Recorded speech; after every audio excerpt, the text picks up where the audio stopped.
मैं डॉक्टर धनपाल सिंह हूँ और यहाँ पर एज ए फार्मर खड़ा हूँ आपके सामने। ये आम का आर्चर्ड है जो लगाया गया है। इसका लेआउट प्लान 2017 में किया गया था और 2018 में पौधों को ट्रांसप्लांट किया गया था। 2017 में इसकी फेंसिंग कराई गई थी, आरसीसी के पिलर बनवा के और तार लगवाए गए थे, जिससे कि जंगली जानवर खास तौर से नीलगाय वगैरह से नुकसान ना हो सके। और लेआउट फिर इसका किया गया था साइंटिफिक तरीके से। जो ट्रेडिशनल वेराइटी है, लंगड़ा है, चौसा है, दशहरी है, बॉम्बे ग्रीन है, इनको 10 बाई 10 मीटर्स पे लगाया गया था। और इसके बाद में कुछ हाइब्रिड प्रजातियां लगाई गई हैं, जिनमें मलिका है, आम्रपाली है, अरुणिका है, अरुणवा है, सूर्या है, अंबिका है, इस तरह की प्रजातियां भी यहाँ लगाई गई हैं। तो कुल मिला के इसमें 500 पेड़ लगाए गए हैं इस आर्चर्ड में आम के, और 23 प्रजातियां लगाई गई हैं। पुरानी ट्रेडिशनल प्रजातियां हैं और नई प्रजातियां दोनों लगाई गई हैं। जो नई प्रजातियां हैं थोड़ा नजदीक लगाई गई हैं, 5x5 मीटर पे लगाई गई हैं। कुछ ऐसी प्रजातियां भी जो है जो पुरानी, बहुत पुरानी प्रजातियां थी और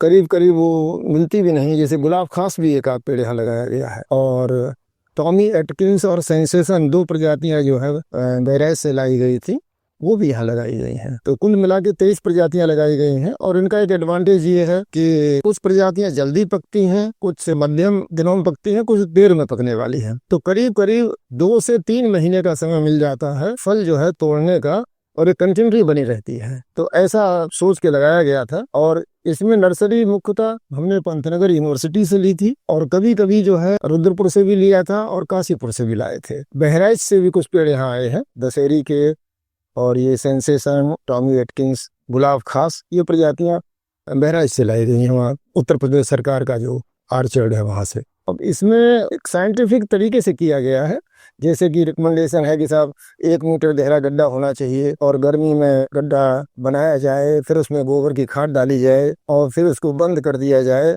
और जब पहली बरसात हो, हैवी बारिश हो जाए, भारी बरसात के बाद में फिर वो गड्ढे जो है नीचे मिट्टी बैठ जाती है, फिर उसके बाद ट्रांसप्लांटेशन किया जाए।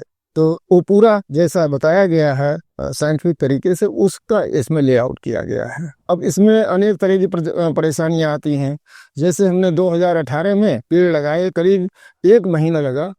जुलाई 25 जुलाई से लगाए थे और अगस्त के अंत तक 500 पेड़ इसमें लगाए गए। उनमें जो मॉर्टिलिटी हुई उनको इमीडिएटली रिप्लेस करते गए। तो कुल मिला के अगस्त में कुछ रिप्लेसमेंट किया है, कुछ सितंबर में किया है, इवन कुछ अक्टूबर में भी किया था। तो इस तरह से ये बाग जो है 1 साल में पूरा ठीक से लग पाया, एक सीजन में, बरसात के सीजन में। फिर इसमें समस्याएं आती हैं, कीड़े लगते हैं, बीमारी लगती है।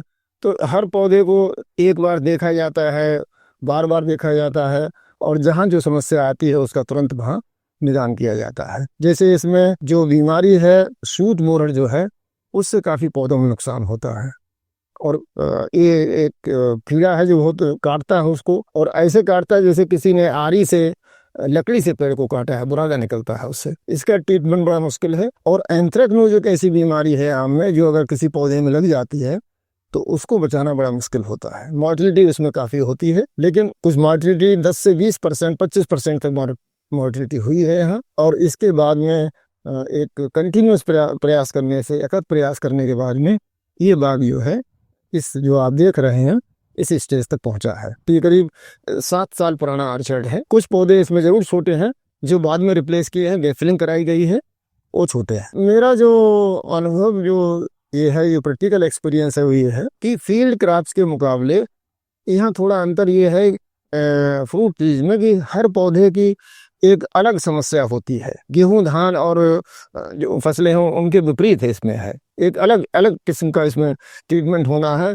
और किसान को और जो आर्चर्ड लगाने वाले हैं उनको हर पौधे को देखना है। कहीं किसी पौधे में कीड़ा लगा है, किसी में बीमारी लगी है, किसी में जंगली जानवर ने नुकसान किया है।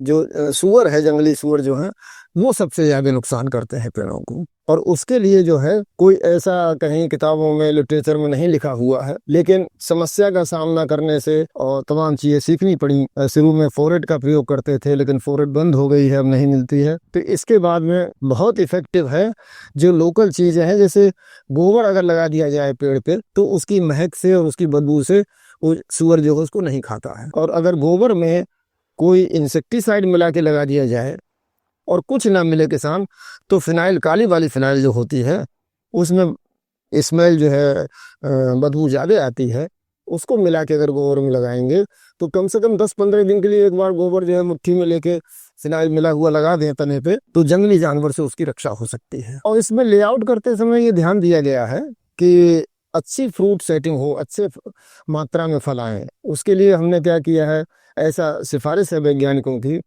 कि बॉम्बे ग्रीन जो है, जिसको मुंबई कहते हैं, वो बेस्ट पॉलिनेटर है और उसमें पॉलन बौर की संख्या बहुत ज़्यादा आती है और जल्दी बौर आता है उसमें। तो हमने बीच बीच में जो है और चारों तरफ खेत में बाउंड्री में भी बॉम्बे ग्रीन का समायोजन किया है, उसको लगाया गया है।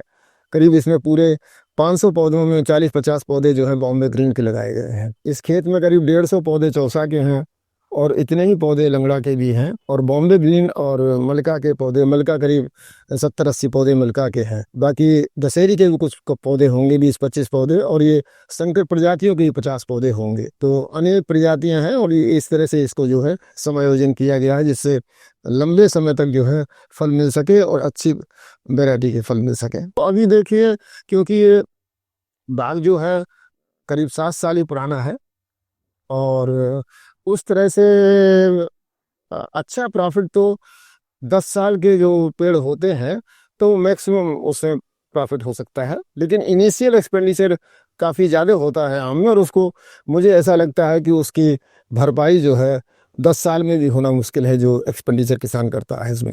एक सबसे बड़ी समस्या किसान के सामने आती है जब तेज हवा चलती है, आंधी चलती है, तो उस समय जब नए पौधे होते हैं, नए ऑर्चर्ड हैं, उनमें पेड़ टूट जाते हैं, फट जाते हैं बीच में से। तो मेरे अपने अनुभव के हिसाब से जैसे इसी ऑर्चर्ड में कई पेड़ फटे थे और बड़ा दुख भी होता है कि पला हुआ पेड़ फट जाए, खराब हो जाए।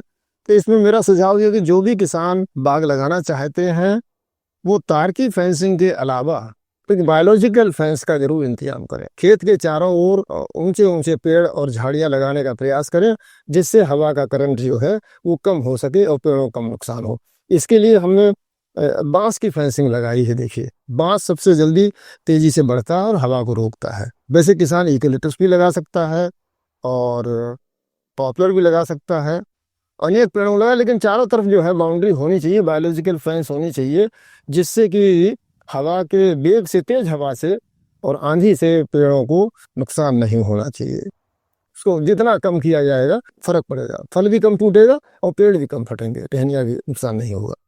जब इसका हम लेआउट कर रहे थे और आर्चर लगाना था तो मैंने वैज्ञानिकों से पूछा पंतनगर में कि भाई ये बताइए, कुछ एरिया हमारा ऐसा है उस खेत में जिसमें पानी ज़्यादा भरता है, 1 मीटर तक पानी भर जाता है, कौन सी वैरायटी आम की लगाएं? तो उन्होंने सुझाव दिया चौसा लगाइए। तो उनके सुझाव पे मैं गया और मैंने जो हमारा लो लाइंग एरिया है उसमें चौसा ही लगाया था, और चौसा कुड सर्वाइव 1 मीटर से ज्यादा, 1 मीटर तक का पानी जो है उसमें हर साल भरता है।